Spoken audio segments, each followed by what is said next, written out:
सारा देश में प्रथम घटना 9 पुलिस अधिकारी को फांसी दंडादेश। हाजत मृत्यु घटना रे मद्रास हाईकोर्ट को बड़ राय। तमिलनाडु रे 9 जन पुलिस अधिकारी को मृत्यु दंडादेश सुनाई कोर्ट।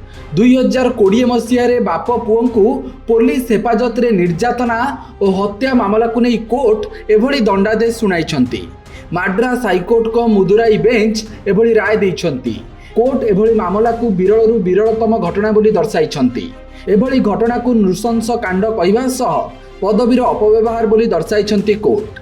तेबे अभियोग अनुसार लॉकडाउन नियम उल्लंघन अभियोग रे जून 19 2020 रे पी जयराज और तांको पुओ जे बेनी को गिरफ्त करा जायतिला।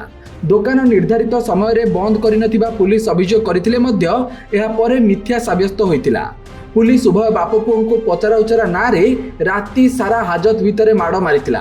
सेमानंकु लाठी रे निर्दय भावे पिटा जाइथिबा संपर्कीय माने अभियोग आनिथिले।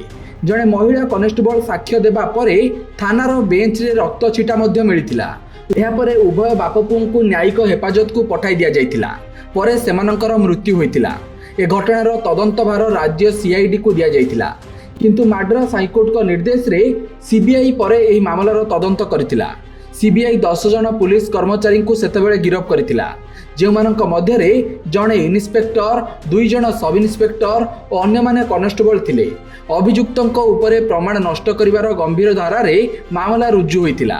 तदंत बेले सीसीटीवी फुटेज डिलीट करा जाइतिबा जणा पड़ितिला। तदंत चलिथिबा समय रे जणे पुलिस सब इन्स्पेक्टरंकर कोविड रे मृत्यु होइतिला। 6 वर्ष परे मुदुराई बेंच एही मामलार शुणाणी शेष करबा सह बाकी 9 अभियुक्तों को फांसी दंडादेश सुनाइछंती।